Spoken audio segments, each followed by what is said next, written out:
Welcome to the Commonwealth Club. I'm George Hammond, Chair of the Humanities Forum, which organized today's event. This is one of over 1,000 programs we've done since the pandemic began. This is another live stream program, and we're hoping that you've enjoyed quite a few of them. And if you came to us early, you probably saw our earlier live stream with Fergus Bordovich, who is here again with another book. It was Congress at War. If you want to see that one from the time period before, you can look it up on the internet. But today, we're here to talk about his new book, Klan War. It's how President Grant conducted his war against the Ku Klux Klan. And it takes the time period from Abraham Lincoln's assassination until the Tilden Hayes election and gives a lot of details about how Reconstruction went and how it didn't go, and how the Ku Klux Klan reacted to it. So first of all, welcome, Fergus, back to the Commonwealth Club. It's nice to have you here. And well, hello, George. Thank you very much for having me. It's nice to be back, even though we're doing this electronically. Yeah, and one thanks to the Bernard Osher Foundation, which supports our Good Lit series, which this is a part of. So let's start with this idea. You did Congress at War, and now you did this period of time after that, and you have the characters, you have the details, and as any period of time, I thought I knew this period of time, and I've read in it, but I didn't have any near the amount of detail that was needed to get a really good idea about what was happening. So first, thank you for doing the book, and just give us a little bit of that overview that you did in the preface of what the big trends were, so that people have an idea about the details. We're going to go down into it with an overview. Yeah. Sure. Well, as you said, this book covers basically a 12-year period from the end of the Civil War in 1865 to the 1876 Tilden Hayes election. And in 1865, the Civil War has ended. The South is in chaos. Its economy, based on slavery, is in ruins, in no small part because 4 million enslaved people, the greatest wealth of the Confederacy, are now free individuals. There is initially a Union occupation force in the South in 1865 and 66. The Republican Party, which won its first presidential election in 1860 with Abraham Lincoln, is the majority party, the controlling party in the United States. And it is one little detail. The southern states weren't even part of the United States. They couldn't vote yet in the presidential election, right? They weren't part, they were territories, right? For the first. Well, that was the subject of a lot of debate and argument. The Republican radicals argued that the southern states should be returned to the status of territories and essentially governed by the federal government indefinitely. But fairly steadily, Southerners are re-enfranchised. One, there are Unionists in the South, not as many as the Republicans imagined. They're able to vote. People who were not significant members of the Confederate government or Confederate military could vote in fairly short order. And most importantly, freed African Americans, who number about 4 million people. Somewhat less than half of those are men of voting age, can vote. And it's important to realize, as I think most people do not, the 15th Amendment is passed in 1870. That'll enfranchise all African Americans and all formerly disenfranchised former slaves. But the states are enfranchising African Americans from 1867 on. Mm-hmm. How is that possible? It's because the Republican Party and, in some cases, military governors are making that possible. It's the authority of states to control voting laws, not the federal government until 1870. This is very, very bitterly debated. But there you go. The southern states are, for this period of time, or part of it, are controlled by Republicans and led often by people who are known as radical Republicans. And that's not today's radicals. It means specifically people who are completely in support of extending full civil rights to African Americans, and who also support a forceful, aggressive Reconstruction policy that will protect this new embryonic two-party system in the South, and will rebuild the entire South, so they hope, to resemble the free labor economy of the North. All this is very controversial. And the South, as I said, is in social chaos, economic depression. And as you can imagine, there's a tremendous amount of bitterness on the part of whites, former Confederates, who were defeated on the battlefield and are horrified at the prospect of their former human property, their former enslaved people, actually having the power to vote, the power to govern, holding office, and advancing economically. It flies in the face of the whole ideology of racism that's dominated the South. To try to concisely finish answering your question, I'll say Lincoln's assassinated in April of 1865. His vice president, Andrew Johnson of Tennessee, becomes president unexpectedly. Of course, the selection of Johnson was Lincoln's worst mistake as president, political mistake anyway. He was a ticket balancer. He was not a Republican. He was not committed to Reconstruction. He was deeply racist, and his power base, insofar as he had one, rested among Southern whites. There's a battle in Washington, the political battle, which I cover in the book. I go back and forth between politics in Washington and violence taking place in the South. But Congress is vigorously in contention, political warfare with Johnson. Congress was the more powerful branch of government at the time, not the presidency. And Congress is led, as I said, at the time by radicals who are pushing a very strong Reconstruction policy. And in 1868, finally, Ulysses Grant, the commander of the Union armies during the war hero, the second George Washington, he's often called, is elected president as a Republican and really embraces an alliance with the radicals in Congress. And the stage is set for this confrontation with the Klan, which has been increasingly terrorizing Black people and white Republicans in the South. All right, so let's get into some of the details. So let's start with in 1865, two of the characters that played big roles, for future President Grant, who had what role? Secretary of Defense. What was his role at the time? He's commander of the army. Commander of the army, which was more powerful than Secretary of War at the time, but he's very powerful. He's charismatic. He's a celebrity and honored by all Northerners. Yes. All right, and then there's Carl Schurz, who came over after the 1848, idealistic democratic revolutions in Europe, and of course they all lost, and so a lot of people came to America. He was one of those. So now this is 648. It's almost 20 years later, and he's a prominent person. And he goes and writes a report about Reconstruction about the same time that Grant does in late 1865. And Grant doesn't notice anything, and Schurz notices. Why don't you? Because it's a very fascinating how that plays out over time. Yeah.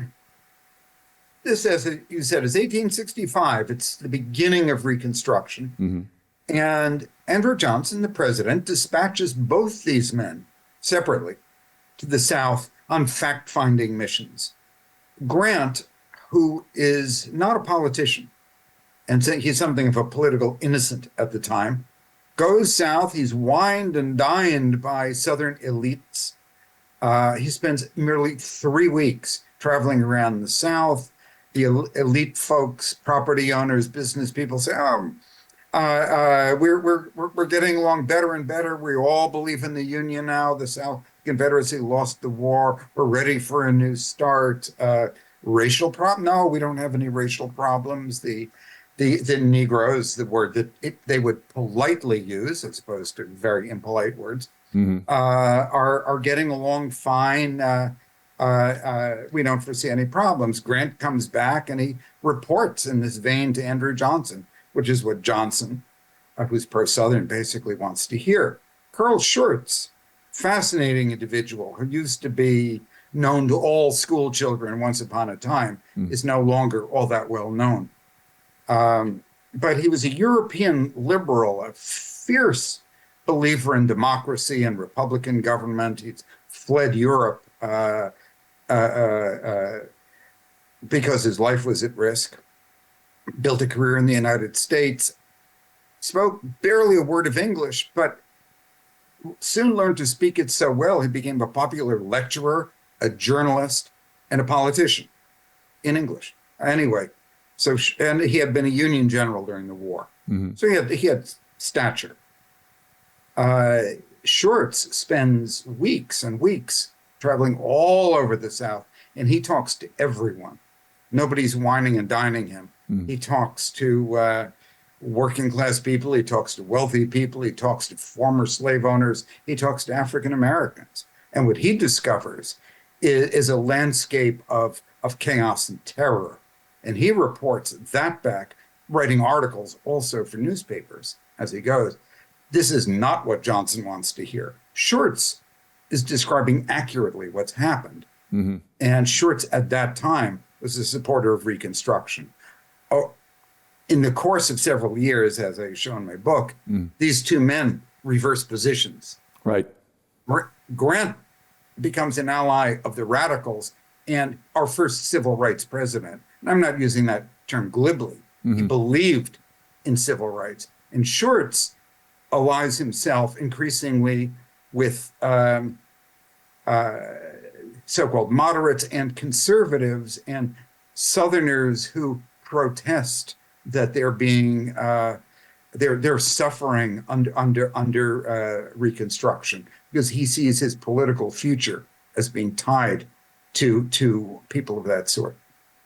All right, so there's two of our characters, and let's talk about Andrew Johnson for a second. Well, everybody remembers about Andrew Johnson is he got impeached, and so the question is, why did he get impeached? And it's also, I think, obfuscated by the fact that John F. Kennedy, in his book Profiles of Courage, gave a big shout out to the guy who voted the one vote that made sure he didn't get, so I wanted you to, I don't think, you don't mention that in your book, I don't think, but it's a big issue to how people see Andrew Johnson. So you said just a little while ago, Congress was much stronger than the president at the time. And Congress was mad at Johnson because they told him he couldn't get rid of one of the Secretary of War. And then he tried to anyway, and they told him no. And you can't imagine anybody telling the president he can't get rid of one member of his cabinet. So nowadays. So why don't you talk about what the bill of impeachment was against Andrew Johnson, and maybe we could comment about that act of courage on the part of the one voter. Okay. Well, you summarized the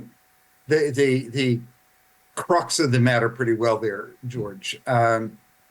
The broader context is that Johnson, as I've said a few times, doesn't support Reconstruction. Johnson is perfectly happy to restore to the South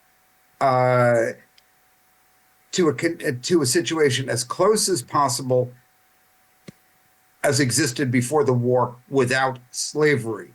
He is a Southern populist who opposed slavery, like a lot of Southern populists. He'd owned a couple of slaves, but he had freed them in the course of the war, but only in the course of the war. He wasn't an abolitionist. He didn't really believe in it, but he believed that slavery was not healthy for the United States. Of course, that was true.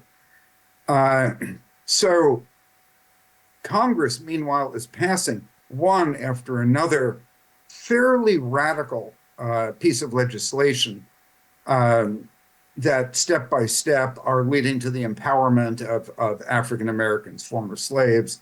And Congress is also straining against the president not to re-enfranchise former Confederates. Johnson wants former Confederates to be voting and entering political office. And in fact, in the chaos of this situation, we can't go too deep into the weeds, but Alexander Stephens, the vice president of the Confederacy, was actually elected to the U.S. Senate from Georgia. Mm-hmm. Yeah. Now, he at that time was not allowed to take office because of congressional legislation. Years later, he will make it back into Congress, but initially not. In Congress, you have passionate abolitionists and people with very progressive views about society and education and economy, like Thaddeus Stevens of Pennsylvania, a brilliant parliamentarian, brilliant politician who also should be known by everyone today, but he was kind of scrubbed out of the American story during the whole long Jim Crow Lost Cause era because he was such an advocate of racial equality.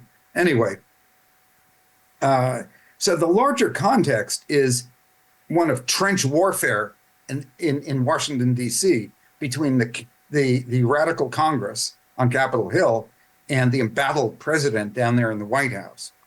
And part of this warfare led to what you described, Johnson trying to fire his Secretary of War, Secretary Stanton, who was a radical or aligned with the radicals at any rate, very, very close to the radicals. And Congress passed a law. Frankly, it doesn't make any sense other than the time in which it occurred, denying that the president had a right to fire his own cabinet members once they had been approved by Congress, the Senate specifically. And Congress is saying that Johnson cannot fire Stanton without the Senate's consent, which of course will never be given. Anyway, this tug of war, politically, it was very violent. It didn't lead to bloodshed in Washington, but it was pretty violent politically. Caused Congress to issue articles of impeachment against Johnson for allegedly unconstitutionally attempting to fire Stanton, the Secretary of War. He was impeached. He was not convicted. Now, I don't think anybody today would, or at least should, go to John Kennedy's book, Profiles in Courage, as a book of history. It was a product of its time. Kennedy, for all his virtues politically, I mean, people would say he wasn't very virtuous personally, but that's not what we're talking about here.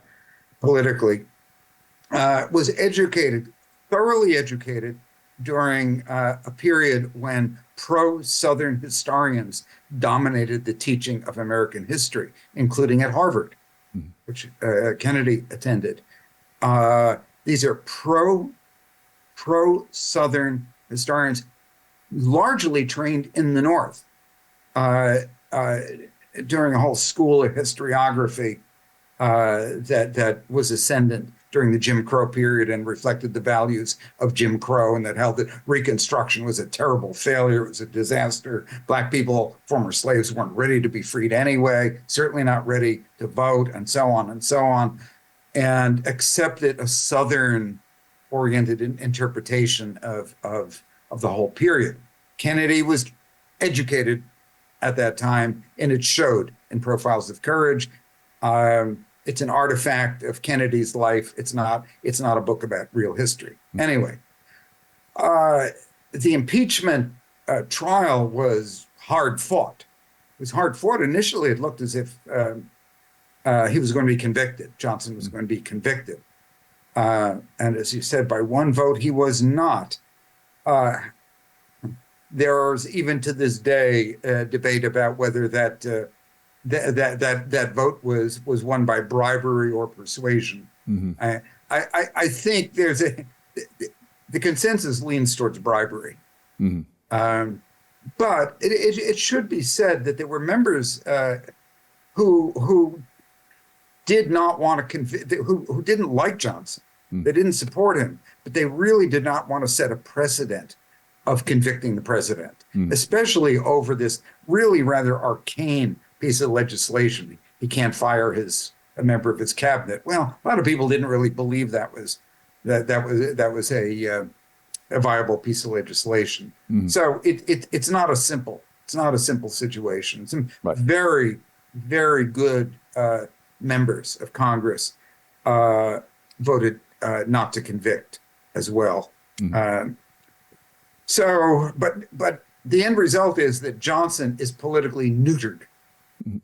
He's been kneecapped by this. He has virtually no support in the North. He hopes for a wave of support in the South, but frankly, he isn't like there either because he was the wartime governor of Tennessee, and a very strong wartime governor.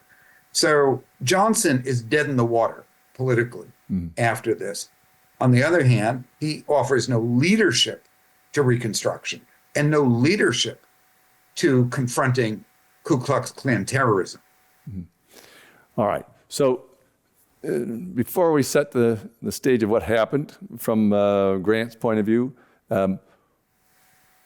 of course, the Southern whites were saying that the African Americans were rebelling and causing chaos. And how much of that do you think was projection of what they themselves were doing, and how much was real? Is there any kind of balance between the kind of riots and terror that each group did, and is it like 90% 10, or is it closer to? Is there any consensus among the historians about that? It's wildly out of balance. Yeah. I see Americans who are educated over many generations up until pretty recently, absorbed the idea that whites in the South were reacting to chaos brought on by emancipated people, by freed people. That's not so. There was extremely little violence perpetrated by freed men and women. I mean, very, very rare. And in fact, one of the extraordinary aspects of the period, and one might say of much of American history, is the determination of African Americans to find a place within the American system, to participate in it.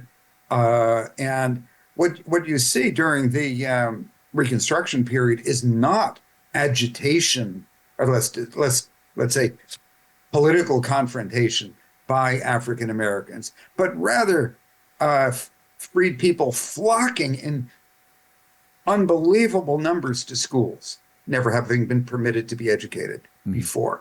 And you see people rushing, men, women where possible. Often schools aren't welcoming women, but old men, grown men, children, boys, packing schoolrooms to become literate because they understand that literacy is the route to citizenship. They want to be citizens. An organization called the Union League, founded in the North, but during Reconstruction, it becomes a kind of arm of the Republican Party, new Republican Party in the South, by providing services to freed people, among other things. It helps set up schools, and it also teaches citizenship classes or holds meetings where people learn about how the government functions and how citizens participate in government. And these classes are packed by freed people. So if you're going to, if you press me to the wall, I hope you don't. What percentage of disorder was caused by whites as opposed to blacks? Yeah, it's about 90+%. that's perpetrated by whites against blacks and also against white Republicans, members of the Freedmen's Bureau, who often are military officers. And it is, in effect, a guerrilla war that's a continuation of the Civil War itself. I mean, there's kind of a myth that there was no guerrilla war after the Civil War. Well, there was. It was the Ku Klux Klan. Yeah. That's what it was. Its membership rose up into the hundreds of thousands. It was not a small movement. It wasn't frail and fragile and scattered. It was enormous.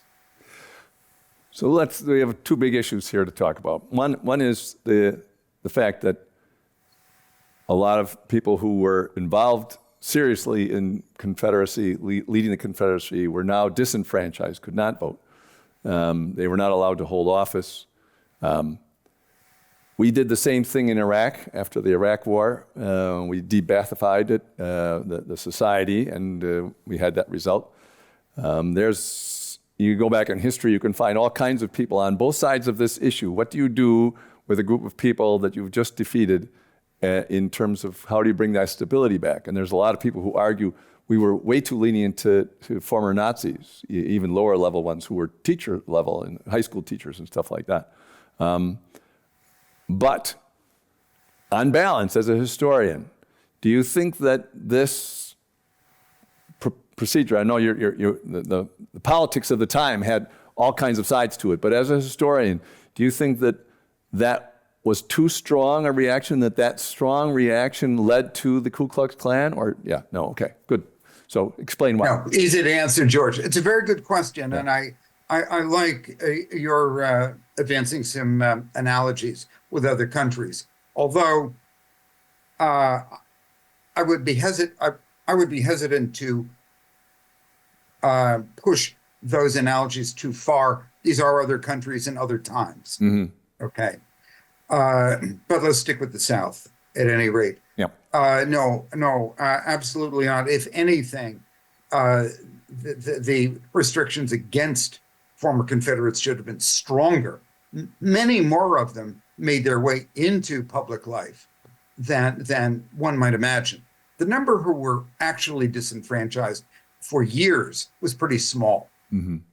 And ultimately, it really boiled down to senior Confederate leadership like Robert E. Lee, Jefferson Davis, and certain other ones, specifically those who had sworn an oath of allegiance to the United States and then betrayed it treasonously by joining the Confederate Army or the Confederate government. It was very specific. Judges, former federal judges, former members of Congress, and so on. Ultimately, all those people, with the virtual single exception of Jefferson Davis, would be reenfranchised in time. But Andrew Johnson, in fact, issued pardons wholesale, and it was one of the problems that Congress, the radical Congress, had with him. He was pardoning so many people so quickly that they were moving back quickly into public life in the South, enabling people like Alexander Stephens to actually run for office and be elected. Mm-hmm. And he wasn't by any means the only one. There were many. I thought you would take this position because you make it very clear that basically, as soon as the broader that got, the broader the amnesty got, the easier it was to disenfranchise the blacks and to bring the society back closer to the way it was before, without slavery, as you said. And that certainly lasted for 100 years. Or yeah, well, the impact has been tremendous, and it's not done yet. I mean, it's much less, but there are still eddies and currents that are coming from the same ideas. Yeah, there's no question about it. Yeah. What we've been talking about here was very controversial at the time. Mm-hmm. It was controversial even in the North. There were many Northerners, especially those who were belonged to the Democratic Party. The parties were pretty different than they are today in their general orientation. The Democratic Party had a populist element, but it was also a reactionary party, in that it was violently opposed to extending civil rights to Black people. Even in the North, Northern Democrats defended the South, played down or ignored Klan terrorism, and so on. Mm-hmm. But it was still a potent party. I should say that Democrats of North and South knew they needed each other if they were ever to win national elections again. Mm-hmm. Southern Democrats, of course, had become Confederates. Now, gradually after 1865, they're coming back into play as a political element after being out for several years. And Republicans too are not all of one mind. There are the radical Republicans, whom I've talked about a fair bit, and then there are moderate Republicans who were fairly conservative on many issues, and oscillate between alliance with the radicals and eventually, like Carl Schurz, move closer and closer towards an alliance with the Democrats. So this is I don't want to use a hackneyed term for a second time. There's political trench warfare. Yeah. Over this in Congress. All right. So, and the other big issue that I was thinking of was education. You talked about how strongly and enthusiastically the blacks went for education immediately upon their release from slavery. And, a little bit later, after a lot of the terror, there was a certain amount of interest in moving someplace else. There was an interest on the part of Grant, the Santo Domingo project, but there was the Liberian project. There were other projects. Nobody moved. You can never move 4 million people almost anyway. So it was a dream. But in any case, the education, I found very interesting that you mentioned that the Ku Klux Klan, that was one of their big issues, was we don't want those people educated and we don't want to pay taxes to educate them. That's like paying taxes to cut our own throats because this isn't what we want. We want to keep it. And it's interesting that today there's still an anti-education element. It's totally different, but not completely. Totally is not the right word. It's different, but there's you still hear elements of society say people shouldn't get a higher education, or it's not for everybody. That kind of coded language. So,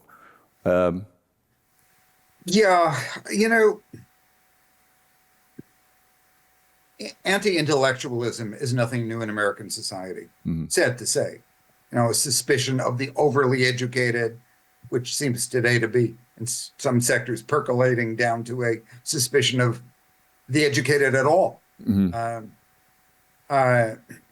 During the Reconstruction period, the Klan specifically targeted Black schoolhouses, among other things. And by the way, when I refer to the Klan as a terrorist organization, it practiced terror in the same way that any present-day organization in another country you think of as terrorist practiced it. Yeah. They perpetrated any kind of crime imaginable against free people. Barbaric in many cases. Yeah. Barbaric, sadistic, mass killing, individual killing, and so on. But along with that, they also almost everywhere targeted schoolhouses that had been built for African Americans, typically either by the Freedmen's Bureau, federal government that is, or by northern churches or other groups that were financing schools to serve this tremendous craving for education and literacy. White Southerners, and when I say white Southerners, I'm speaking here about reactionary white Southerners. There were white Southern Unionists who allied themselves in the Republican Party with African Americans. Maybe I should underscore this. The Republican Party during Reconstruction, especially in its early years, was a biracial party. It was the first biracial political party in America. It was a majority black party, but with a substantial number of white members as well cooperating. And you can see in that moment the possibility of a much healthier, politically much healthier America that was ready to develop, that was already breaking down racial barriers because working class white people and black people saw their common interest. That's why the Klan wanted to destroy the Republican Party in the South and the two-party system. But white reactionaries feared, of course they feared, educated black people who would participate in all those parts of life that they'd been excluded from. They'd be able to learn modern agricultural methods. They would learn business. They would become even wealthy, as some did, relative to the time, wealthy. They would hold political office. And I should say here that a great many African Americans did make their way into political office during Reconstruction. Those Give us some of those numbers, because I mean, I was aware of that before, but only because I've studied it a little bit. But there were a large number of people who won election, more locally than nationally, but even nationally. And maybe just some of the statistics of how many African American, citizens held local, state, and national office at that time, or senator, et cetera. And then, of course, it all got reversed and disappeared, so people don't know that exists usually. Yeah, in all, there were approximately 2,000 black men who held office in the South. Bear in mind that government everywhere was much smaller than it is today. I mean, we see government as on every level as large with bureaucracy. These bureaucracies didn't exist then, and so on. So 2,000 was really a significant number in the 1860s, but spread over quite a few states, 11 former Confederate states.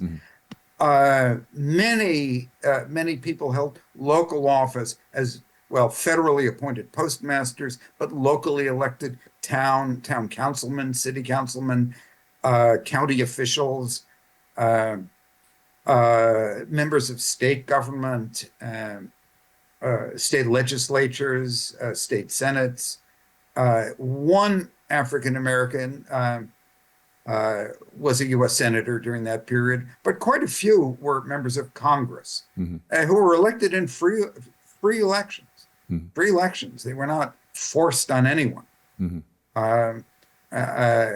It's very interesting how quickly former slaves took to electoral politics for people who had been denied any political role forever. They very quickly adapted to the system.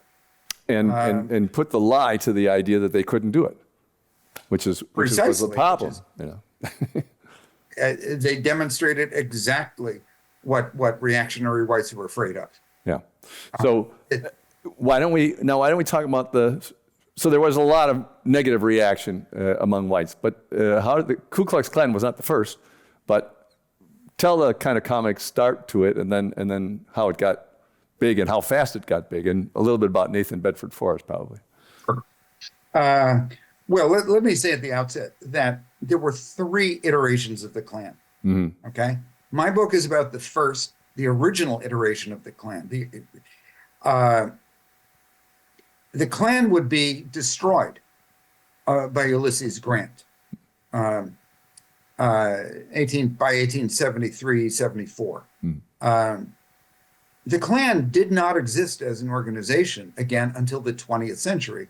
It's probably the only terrorist organization anywhere that was ever inspired by a movie. That's the brilliant, terrible movie Birth of a Nation, made in 1915, shown by Woodrow Wilson, a Southerner, by the way, raised in Georgia and South Carolina, not New Jersey, as many people think. Showed it in the White House and praised it. And it heroized the Klan. It fed the myth of Southern heroes struggling to protect their women folk and so on. It's a lot of rubbish. Fascinating movie nonetheless. And based on that, a new Klan was developed, which became a national Klan, which probably had more members in the North than in the South. That imploded at the end of the 1920s because it was totally corrupt, and it collapsed of its own. Internal corruption, financial corruption, stuff like that. So Yes. it had nothing to do with the corruption of its ideas. Just No, the ideas were corrupt to begin with. right. Yeah. Financial corruption. Yeah. It was a profit-making enterprise. Yeah. Okay. The third Klan developed after World War II and was very fragmented, but there were different clans, but it developed in reaction to the Civil Rights Movement. Okay. Right. So we're talking about the original Klan. How did it come to be? Its beginnings are very well known. They're very well documented. Early members recorded beginnings, and rather proudly. It was founded in a very small city, say maybe a very large town or small city, Pulaski, Tennessee, which is about 80 miles south of Nashville. Very pleasant town if you go there today. But at any rate, it was founded by a small group, half a dozen former Confederate soldiers, all of them college educated, which is significant because Klan leadership in those days was always elite. It was always elite. Primarily educated men, landowners, lawyers, doctors, journalists, ministers, and so on, business people. These weren't ignorant louts who didn't know what they were getting into.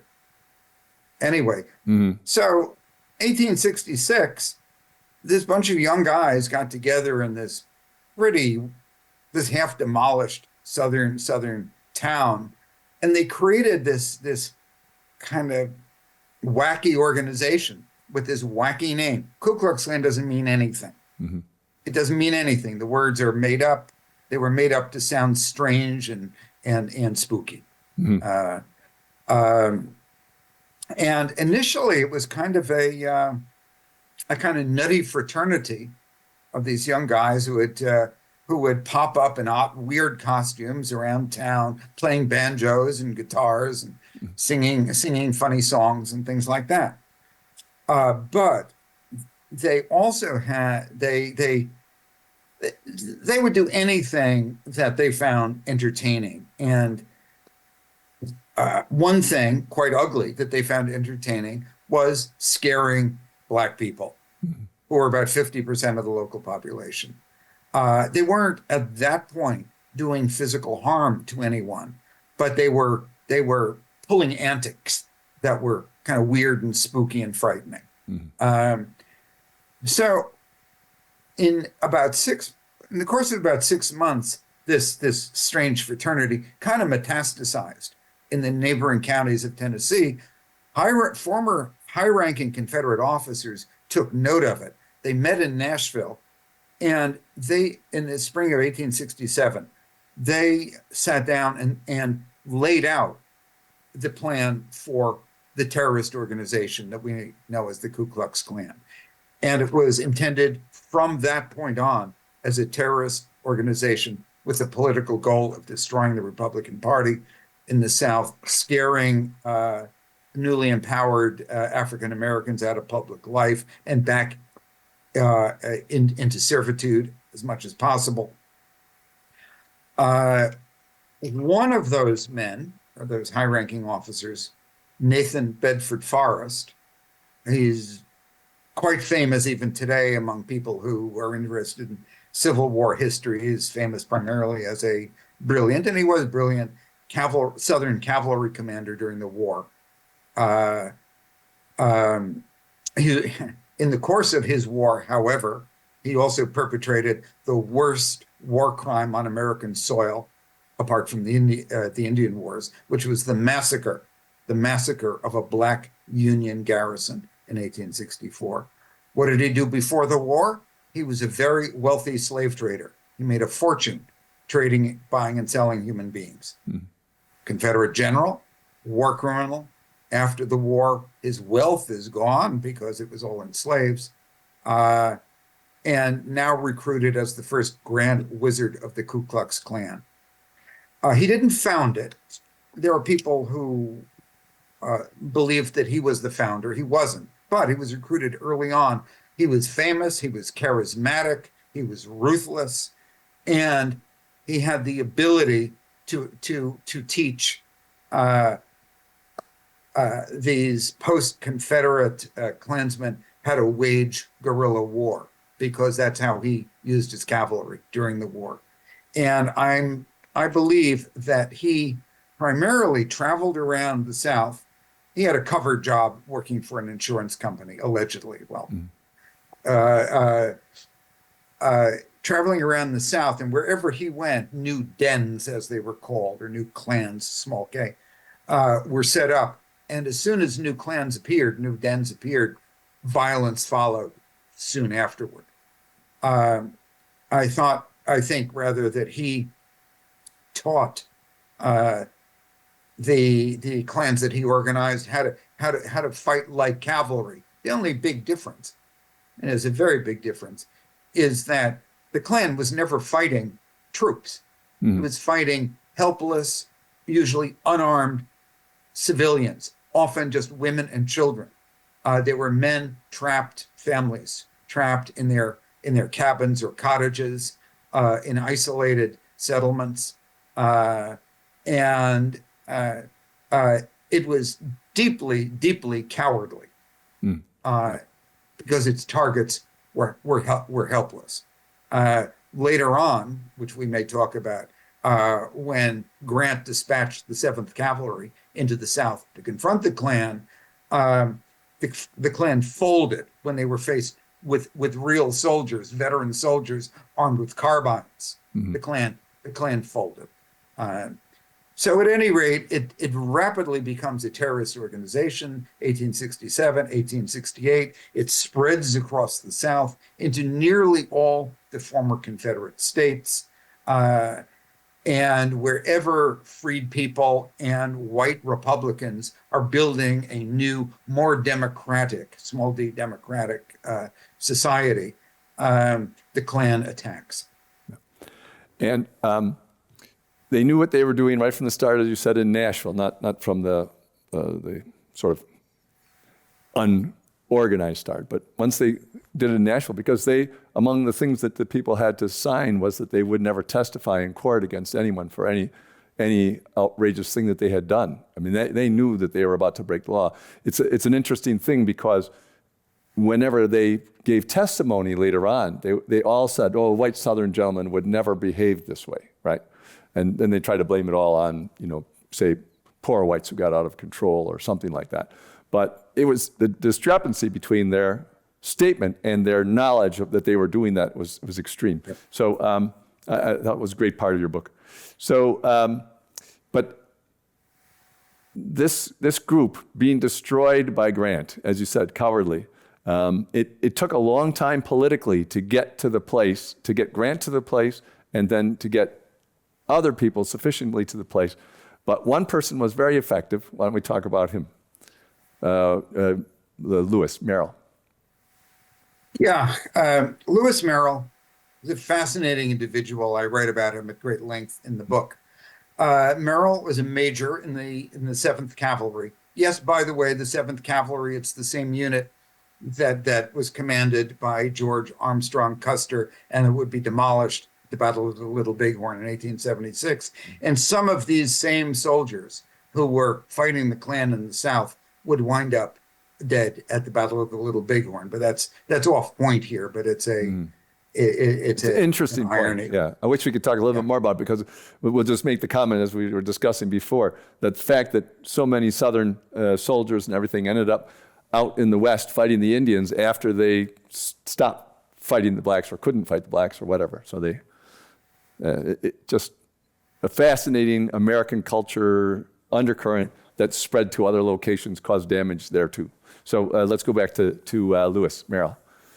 Lewis Merrill. He's only in his late 30s by this point, in 1871, when he is dispatched by Grant into South Carolina. South Carolina becomes the spear point of Grant's campaign against the Klan, because the Klan had organized very intensely there. The violence was extreme. And the population of the population of blacks was very high. It was a majority, right? Not in Not the maybe- state, in those counties, the Klan was most active in areas by county where the population was just about evenly divided between blacks and whites, where therefore power was in the balance. Where the population was very heavily black, there was no fertile ground for the Klan to thrive. Where the population was very heavily white, it wasn't necessary because the whites still pretty much controlled everything. So let me come back to Lewis Merrill, because you see he's so interesting. He was a West Pointer. He was from Pennsylvania. He was an abolitionist, which was pretty rare in the officer ranks of the U.S. Army. He had during the Civil War had a very successful career fighting and defeating Confederate guerrillas in Missouri. So he was very experienced dealing with guerrilla forces, and he completely understood that they could only be defeated by cavalry. Klan were mounted. Infantry can't catch guys on horses. Pretty basic, actually. Yep. Merrill also was trained in the law. So he had a very interesting combination of abilities here. He knew what was legally possible, and he never crossed the line into illegal repression. So he never gave the reactionaries anything that they could say was illegal. At any rate, he was dispatched to upcountry South Carolina. He in the course of several months completely penetrated the Klan with spies. He managed to pick off defectors from the Klan who gave him insights into who the members were, how it worked on the inside, how they operated. And he also penetrated it, and this is quite interesting, with black spies. How could black spies penetrate the Ku Klux Klan? Because in two ways. One, because of the large number of black working people, all whites who were members of the Klan employed black workers to do something or other, but they never believed that the blacks were smart enough to pay attention to what they were talking about. So black workers collected an immense amount of information about Klansmen. The other way in which blacks were able to become spies, this is dark and it's quite tragic, is that blacks were co-opted, some, by the Klan. They were forced sometimes to ride with the Klan, one, to protect their own families, two, because white Klansmen found it expedient sometimes to have some of the crimes actually perpetrated by blacks who were forced to do so. This is very dark, but it's there. And I should say, by the way, how do we know so much about the Klan? Where did my own research come from? And I'm not going to dwell on this at length, but I do want to mention one thing in particular. In 1871 and 72, the federal government created a joint committee, congressional committee, to investigate the Klan's crimes. And that committee, dominated by Republicans, happily, traveled all over the South in subcommittees and took an immense amount of testimony from people all over the South, including testimony from freed people who were victims of the Klan. It's the first federal investigation that took testimony from black people. It took testimony from women. It was the first congressional investigation that took testimony from women. It's a landmark. Hundreds and hundreds of people, and they also took testimony from people who were obviously Klansmen and denied it, or were collaborators with the Klan in one way or another and tended to deny that. So there's just a wealth of material in there. 13 volumes, 6,000 pages of testimony, and by the way, it's all available online.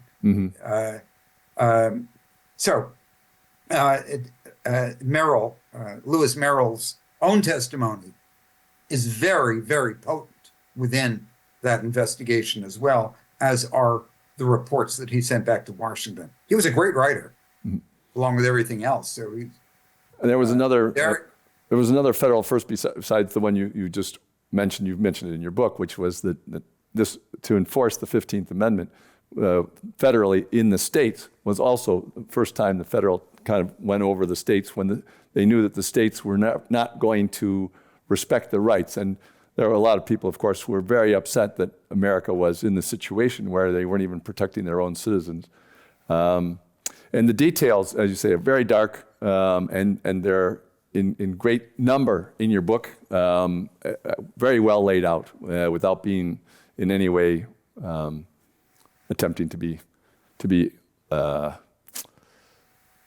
argumentative about it, or just laying out the facts. But we have a lot of questions that have come in from our audience, and we don't have a lot of time left. So I want to get to those now. And there's so much more information in the book and where it goes, because I guess before we should at least say that 1872 Grant was reelected, by 1874 through Lewis Merrill and these other works and trying to enforce the 15th Amendment.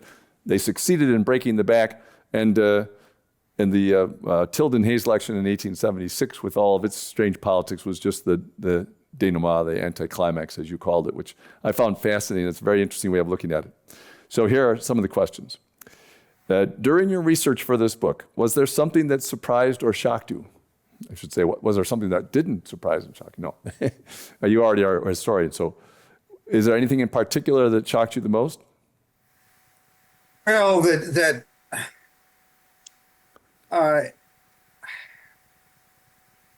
okay, I'll try to answer that succinctly. I could answer it different ways. The extreme barbarism of the Klan, it just boggles the mind.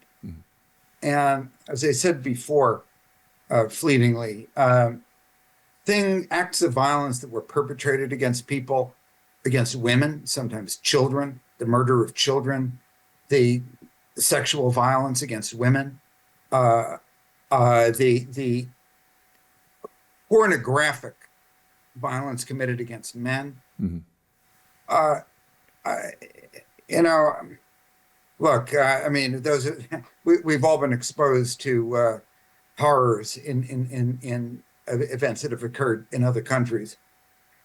These are Americans, middle-class Americans, many of them, local elites and so on, perpetrating the most unspeakable crimes against fellow human beings, mostly African-American by far, but also against white Republicans as well, who are standing up for equal rights. And I say at the end of the book that one of the lessons to be drawn from the history of the Klan War or the Ku Klux Klan's actions are that the line between civilization and barbarism can be pretty thin. And we are fooling ourselves if we imagine that Americans are not capable of perpetrating atrocities that we perhaps would like to imagine really only happen in other countries or are perpetrated by a few bad apples in the barrel. Hundreds of thousands of Klansmen were not a barrel with a couple of bad apples. Yeah. It's shocking, but it's also a good reminder of why we need to keep our institutions strong and what they're resisting. And I think it's also important to remember that this was a chaos state. One of the things that Lewis Merrill mentioned that we discussed before we started talking publicly was that Lewis Merrill mentioned that he thought one of the causes was that the young men from the good families who were now in their late teens and 20s, many of them were doing some of the atrocities, they seemed to not have a feeling for civil society, and maybe being brought up during the coming of manhood, during the Civil War and the chaos of the war contributed to. Now, our psychologists talk a lot about, what's the pandemic going to do for making people antisocial later on, that generation. And the whole generation never does that, but you can see the strain of different influences on people, and that maybe that's one of the things we should think about in the case of a war, that is the war really necessary? Is it so necessary that you're willing to disrupt things that much that you're going to cause that problem for the long term? Yeah. Here's a good question. Did the anti-Catholic stuff come later to the Ku Klux Klan, or were they there from the outset? You answer that in your book, so that's great. Yeah, there was no anti-Catholicism, or for that matter, anti-Semitism in the original Klan. That was a product of the second Klan during the 1920s in particular, but not at all in the first Klan, which was, as I've said, targeted African Americans and white Republicans. If you had the opportunity to ask President Grant a question, what would it be? Good question. Well, I'd like to meet President Grant. I've written quite a bit about him at this point, and my admiration for him as a man has just steadily increased. As a president, he was somewhere in the average or better, slightly better than average range, and very, very good on civil rights. He wasn't so great at in his choice of advisors sometimes. Yeah. Well, the question I would ask him is, there are many actually, but how did he feel about having to let go of the war against the Klan, which he was committed to and believed in, because the complexion of Congress changed? 1874, it's the real end of political reconstruction. So it's 74, when the Republicans lost control of the House of Representatives, where money bills originate. And Congress was no longer going to appropriate money for the Klan War or for prosecutions of Klansmen.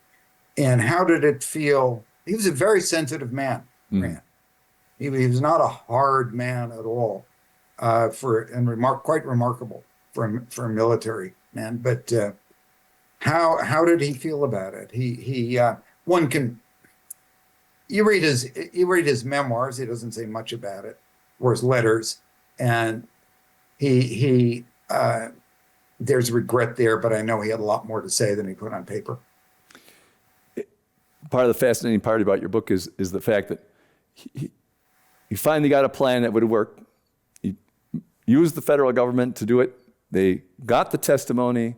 They brought the trials, and even then, almost nobody got punished. Some people did, yes, but not very much. And before they could go to the next 1,000 and the next 1,000, this new Congress came in, the whole thing got shut down. So in a way, he destroyed the Klan, but the Southern whites were able to take back control of their whole society and make the laws that kept not people in slavery, but kept them in a subservient position for the next 100 years, basically. And so both sides had wins. And you say in your preface, you say one of the great things about learning this is knowing what resolute behavior and strength on the part of the federal government can do to stop a total outrage. And a proviso might be, but cannot stop an entire society from doing what it wants, in a way. You can't stop the entire population, but you can stop the outrages. Anyway. Yeah, George, you're right. Although I think, in my view, the real culpability, political culpability, for short-circuiting the full prosecution of Klansmen and so on, lies with Northern voters who stopped electing radical Republicans to office and began voting for conciliatory Democrats. And Northern voters abandoned Reconstruction. The Army didn't fail at it. Grant didn't fail at it. It was voters. Right.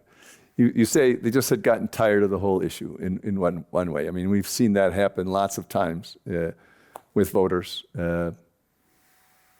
And it wasn't for lack of that the newspapers didn't cover the atrocities, because they covered it. And just like, it reminded me of, say, in the Selma Bridge thing with the dogs attacking children and stuff like that. Those images were enough to get everybody going for a while, or the My Lai massacre in Vietnam, those kind of things. Yeah, but people's minds move on, and it's hard to get them to focus that this is the most important thing for our society for the next 10 years, or we're going to have a problem for the next 200 years. It's a hard thing climate change is like that, You can't get people to keep focusing on it because it's such a long-term problem. But in any case, we still need to have the right history, and we have to know the facts, so that if we have a chance to learn, we can learn from what really happened. And it was great that you keep adding to that pile of information for us. So thanks again, and thanks for coming and joining us today. So ends another event of the Commonwealth Club in its 121st year of enlightened discussion.